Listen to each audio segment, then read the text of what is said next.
Dumbass.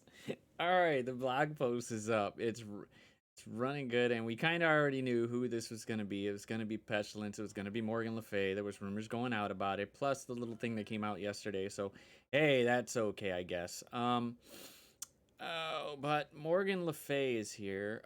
Let's see. Did this come out right? No. Let's push it out more. Let's make sure. Da da da da da. And there we go. So Morgan Le Fay, she's going to be a legendary here. So she's the first Horseman of Apocalypse. First of 4 powerful new figures of the Age of Apocalypse, and it seems like they're going to all be legendary characters, so that's going to be interesting. I don't know how to... I don't know if that's a good thing or a bad thing, but for the moment... let's see, we get some backstory on her, but she'll arrive in the newly formed Darkhold team, which consists of Morgan Le Fay, Scarlet Witch, and 3 new characters who will cover in future posts. So Scarlet Witch is going to another team, so she won't be going with Doctor Strange, obviously, because there's going to be 3 new characters on it.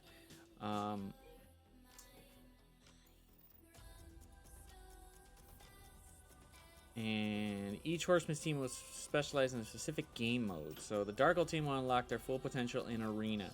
So besides the besides the Eternals, they're going to be in... The Darkhold team's going to go against Arena. So let's meet Apocalypse's first Horseman. Thank you. So, I asked you earlier. Morgan Le Fay was born in the 6th century to an English duke and Lady Ingrid of Avalon. One of the islands that remained above water after the sinking of Atlantis. Morgan is half... I don't even know what that is. An ancient mystical magical race who access Earth via Britain and Ireland. So that one's going to be... She looks like she's just going to be given some backstory to, but it's not a lot as the typical horsemen are, but it looks like they're changing it up. So her half-brother King Arthur joined in this attempt to destroy the fortress, but their scheme was ultimately thwarted. Following the failed plot, Merlin magically trapped Morgan inside her own castle using a spell that would instantly kill her if she attempted to leave. While unable to physically leave the castle, Morgan was able to project her astral form into future timelines to search for a loophole that will allow her to escape. This led to her tangling with some of Earth's most powerful heroes, villains across the timeline, including Scarlet Witch, Iron Man, the Young Avengers, and even Doctor Doom. She was also the first being strong enough to bind the collection of the Elder Gods evil spelled into one single tune that would come to be known as the Darkhold. So we're going to get the Darkhold on here. Obviously, that's probably why Scarlet Witch is being used, which is interesting because, you know, Scarlet Witch got the Darkhold with it. And it's an interesting thing to put her on there with it. But, you know, whatever. That's fine. I'm okay with that. You know, it is Scarlet Witch, so, you know, and then Morgan Le Fay was naturally gifted with keen intellect combined with learnings under Merlin. Has become one of the most powerful sorcerers in Earth's history. In addition to astral projection and time travel, Morgan's powers include spell casting, reality warping, resurrection, and shape shifting. So we'll see how her kit works out. Hopefully, there's something unique about it, but we'll see how it goes. Morgan Le Fay joins the new Darkhold team as a legendary controller with high health and damage. Her mystical abilities not only bolster her Darkhold allies, but also specialize in punishing controller enemies. Controllers are currently some of the top dogs in Arena, so this reality-bending sorceress will be shifting the Arena reality as well. As you know, as you've seen her kit, Morgan Le Fay is extremely powerful. Once her special ability, Time Warp, goes off, that'll disrupt the turn order for the entire battlefield. Her power increases with her Darkhold allies, but you'll also be wise to accompany her with characters with high speed. So maybe kind of teaming her up with the Eternals will probably be interesting to see, but so she's Villain, Global, Mystic, Controller, Darkhold, Horseman, and Legendary. So she's got quite a few tags on her. So her basic attack primary target for 300% damage plus copy and clear 2 positive effects including taunt. On crit, instead copy and clear all positive effects excluding taunt. Steal 10% from the primary target and redistribute to self. So she's going to be stealing health at least every basic turn. So that's pretty interesting. Time warp, energy cost 4-6. So reduce speed bar for self. Reduce speed bar for self, all allies, and all enemies by 100%. What the okay. Clear all positive effects from all enemies. Clear all negative stuff from self. Heal self for 100% of this character's max health. Deal 10% of this character's max health as damage to all enemies. Apply speed up for 2 turns and immunity to self and all Darkhold allies. This attack is unavoidable. So, this will be... I mean, that kind of feels more like an ultimate attack because you kind of like knock everybody back. That's freaking... yeah, that's rough. That's gonna be really rough. Wow. Basically just starts the whole... It starts everybody over again. So you can't do this turn 1. It looks like it's gonna be turn 2. Or yeah, turn 2. So that's just gonna be... Whoa. That's gonna be a hit. Her ultimate. Clear immunity from the primary target. Attack primary and adjacent targets for 325 piercing. So piercing damage, that's good. This attack has 50% crit chance. Apply disrupted and slowed to the primary target. Spread all negative effects from the primary to adjacent targets. This will not spread stun or ability block. Oh, I was wondering. It was like, oh, where's trauma? Oh, apply trauma and ability block to all controller enemies. Oh, just controllers. So in case there's controllers on the other side, she's going to go ahead and apply trauma and ability block. So that's going to be... Oof. Flip 2 positive effects into negative effects on all non-controller enemies. Reduce speed bar on all enemies that do not have any negative effects by 30%. And this attack cannot be dodged. So they can't dodge it. So at least we know the Web Warriors won't be able to dodge this thing. Because they tend to dodge when Thanos goes ahead and snaps, tries to do the snap or hits him with the planet. So that's nice. Passive. On spawn, bury yourself for 20% of this character's max health. On spawn, apply safeguard for 2 turns to self and all Darkhold allies. Spawn, fill speed bar by 5% per mystic enemy, up to a max of 20%. Wow. So if there's mystic enemies, she's gonna get more speed. Besides what she's got. On enemy turn, fill speed bar by 10% for self and all Darkhold. Oh my god. So every time one of the enemy takes a turn, they're gonna get speed bar. Nice. Lower the assist chance for all enemies by 25% per Darkhold ally, up to a max of 100%. Wow. Gain 50% max health. Darkhold allies gain 50% max health. Damn. Gain 100% resistance. Darkhold ally gain 100%. Wow. In arena, gain 30% max barrier. In arena, Darkhold ally gain 30. Wow. Damn. Developer note. Normally barrier is capped at 30% of a character's max health, but the final line of Fey Queen increases the cap to 60% of max health for any and all dark. Wow. So they get a bunch more. Wow. They're going to increase the cap for barrier just for the Darkhold allies.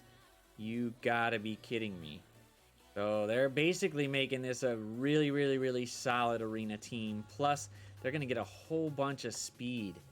A lot of speed, and then a whole bunch of resistance. And then speed right there. Fill speed bar by 10% for stealth and all that on every enemy turn. So whenever they take a turn, boom, you get 10% speed. Wow. That's going to be a hit. Your chance to recruit Apocalypse Horseman will arrive with Morgan Le Fay's Petulant Scourge event, where you'll earn her character charge via milestone and rank rewards. Rank rewards. Scourge difficulties 1 through 5 have flexible character requirements, but difficulty 6 and above will require either Web Warriors or Dark Hunters specifically for missions 5 and 10. Difficulty 6 and above aren't required to unlock Morgan Le Fay, but keep in mind you'll earn more points with higher difficulties, which will be helpful in ranking her up to higher star counts. Below are the gear tier recommendations for each base of it. Please keep in mind that several of the higher difficulties are not intended to be 100% completed on the first run of this Scourge event and are something that players can aspire to complete over time. So, gear tier is already maxed at 16. There's gear tier 17, gear tier 18, and gear tier 19. You gotta be kidding me.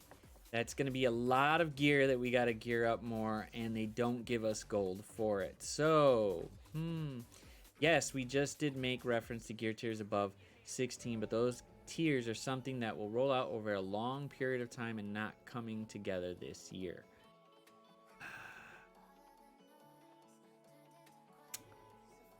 I don't know. I don't know how I feel about that. That's unique, but all right. Well, I mean, we kind of knew it would be coming at some point, but whatever. I guess it's just yeah, I don't know. I don't even know what to say to that. That's a lot of gear tiers to be going for it. So the cure for Heroes Haunting. The cure for Alliance War defeat is heading your way on March 9th in the form of Dr. Voodoo's event campaign in Heroes Haunting. Don't miss one of your first chances to earn Dr. Voodoo character shards and power up the Dark Hunters team, who can significantly improve your chances of earning a higher star version of Morgan Le Fay during the Pestilence Scourge event. Join Dr. Voodoo as he investigates a series of demonic possessions that threaten the safety of Nexus Earth. Here are the event requirements for each difficulty. Easy, character level 28, and character level 43, then commander level 58, and at least 5 characters with the limited time Spirit Slayer trait. So the Spirit Slayer trait, let me get to it first, then I'll take that off. But that's gonna be what? Here we go. So the Spirit Slayer trait right now, that's not a bad thing. You got Cloak. Yeah, you got Cloak, you got Loki, you got Wolverine, Ebony Maw, Hela. That's going to be able to take care of people unless you got the Web Warriors up or Dr. Voodoo up already, or you're pushing them. So that's a good set of 5 to go ahead and rock that event. But they did say they were going to try to increase the difficulties of them, so hopefully they did to make it a little bit more challenging. But we'll see.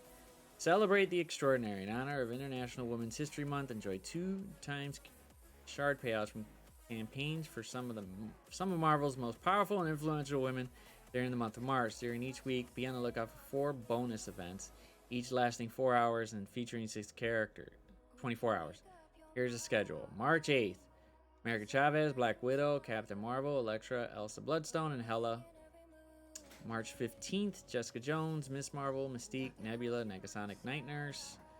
March 22nd, Okoye, Polaris. That looks so cool. Does. Polaris, Proxima Knight, Psylocke, and Quake, and then Science Supreme. And then March 29th, Moondragon, Squirrel, Statue Storm, Wasp, and Yelena Belova. So, Raid Orb removal. Now that the new Alpha Raid Orb is in the store, we'll be permanently removing the old Alpha Raid. Oh, so Monday, basically just get all the Raid Orbs gone, so before they go ahead and knock them out. So Red Star character availability, to get Star-Lord T'Challa and the power of Red Stars, that'll be nice. Weekly events, celebrate Tadano Mag Japan, bolster your Infinity Watch team, and rank up valuable resources with our upcoming events. For all bonus events, fill your roster using the featured trait to find all eligible characters and their corresponding nodes.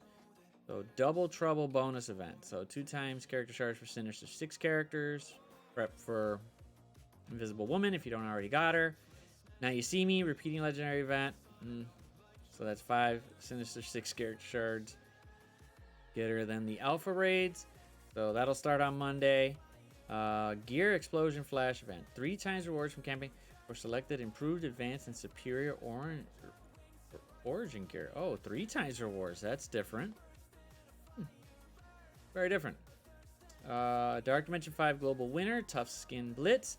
So we'll get an Emma Frost Blitz starting March 7th. So that's probably going to be pretty big since the community voted for Emma Frost. So that's not bad. Raid Frenzy Flash Blitz. That'll be on next Tuesday. So that's 20% cost reduction for raid energy heals and revives. So it's happening already, but hey, cool.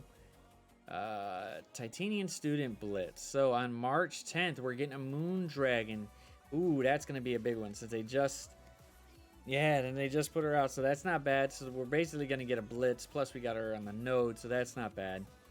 People are probably going to push so that way they can get her, get more Moondragon shards. Need a hand bonus event, 2 times character shard rewards for campaign nodes. Then an energy overload. So next Thursday, 2 times the amount. So that's going to be cool when you go ahead and refresh your energy. So 50 cores will get you 240 instead of 120. So that might actually be useful. The Relic Hunt Flash event, you're just going to need hand for it. And then the Nowhere Heist is coming back next Friday. Acquire characters, Doc Ock, Invisible Woman, Star-Lord, Kitty Pryde, and Rocket Raccoon. So if you didn't already beef them up, get them going again because you got 7 days to go at it. So if you get them up to 7 stars at least, you probably can go further. But for more Dark Motion credits, Elite 7 credits, and gold. But until next time. So the main big thing here is, yeah, Morgan Le Fay is going to be a legendary, and she's going to be one tough cookie to get. And then plus the difficulties on this are nuts, but they're planning this over time. So I guess this is going to be something they're planning to do for even longer, which is something good. I guess it's something good to go after, but I mean, gear tier 19, holy wow, gear tier, but it says gear tier 19 plus, which means they're planning even more tiers after gear tier 19. So they're planning for at least 20 probably per character, which is great, but they need to, instead of just gear and stuff like that, they need more, they need something. They need something else to push at it, or something to change the style of play of the game or something like that. But they'll probably come up with something. We're hopeful to a point. But until the next blog post, there's this.